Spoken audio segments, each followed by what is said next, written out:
বাংলাদেশ ফুটবলের বৈচিত্র্য পাল্টে দিয়েছে হামজা চৌধুরীর নাম।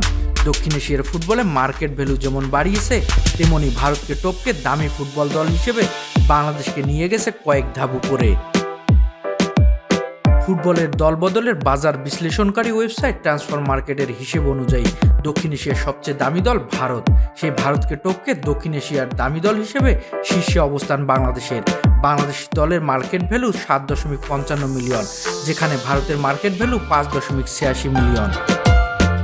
সব হিসেবের চিত্র পাল্টে দিয়েছে ইংলিশ প্রিমিয়ার লিগের লেস্টার সিটির খেলোয়াড় হামজা চৌধুরী।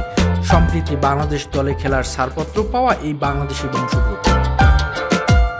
বাংলাদেশ ফুটবলের সবচেয়ে দামি ফুটবলারের তালিকা জানতে চাওয়া হলে প্রথমে হামজার নাম আসলেও টপ 5 জনের তালিকায় কে কে থাকছেন তাদের নাম ও ভ্যালু তুলে ধরবো একের পর এক।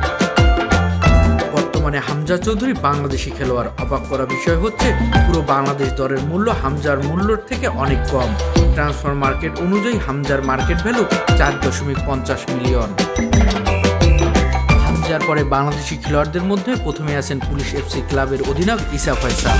জাতীয় দলের পারফরমেন্সে নজর কাড়া এই ফুটবলারের মার্কেট ভ্যালু 250,000 ইউরো, যা বাংলাদেশি টাকায় 3,10,00,000।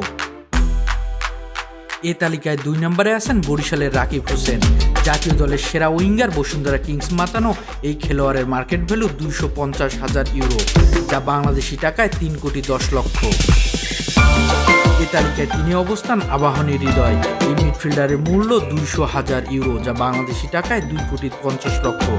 মার্কেট ভ্যালুতেও হৃদয়ের হয়েছে উত্থান, বেড়েছে 25,000 ইউরো। তালিকায় 4-এ আছেন সোহেল রানা। বসুন্ধরার এই মিডফিল্ডারের মার্কেট ভ্যালু 200,000 ইউরো, বাংলাদেশি টাকায় 2,50,00,000। তালিকায় রানার পরে রহমত মিয়ার অবস্থান। মার্কেট ভ্যালুতে হয়েছে উন্নতি, 25,000 ইউরো মার্কেট ভ্যালু যোগ হওয়ায় তার বর্তমান মার্কেট ভ্যালু 200,000 ইউরো, যা বাংলাদেশি টাকায় 2,50,00,000। এই তালিকায় চমক দেখিয়েছেন মিতুল বার্মা। জাতীয় দলের গোলকিপার মিতুলের মার্কেট ভ্যালু বেড়েছে 75,000 ইউরো, যা তার মার্কেট ভ্যালু নিয়ে গেছে 175,000 ইউরো, যা বাংলাদেশি টাকায় 2 কোটি টাকার অধিক। ট্রান্সফার মার্কেটের মূল্যের দিক থেকে অনেকটা অবনতি হয়েছে তারিক কাজীর। মূলত ফিনল্যান্ডে দীর্ঘদিন সামরিক প্রশিক্ষণ থাকার জন্য খেলার মধ্যে ছিলেন না তারিক, তাই ট্রান্সফার মার্কেটের মূল্য কমেছে 25,000 ইউরো। 175,000 ইউরো নিয়ে তালিকার 7 নম্বরে আছেন তিনি। বাংলাদেশ ফুটবলের মান উন্নতির পাশাপাশি মার্কেট ভ্যালুতে উন্নতি করুক সবার নজরে। Shariful Islam, mid wicket.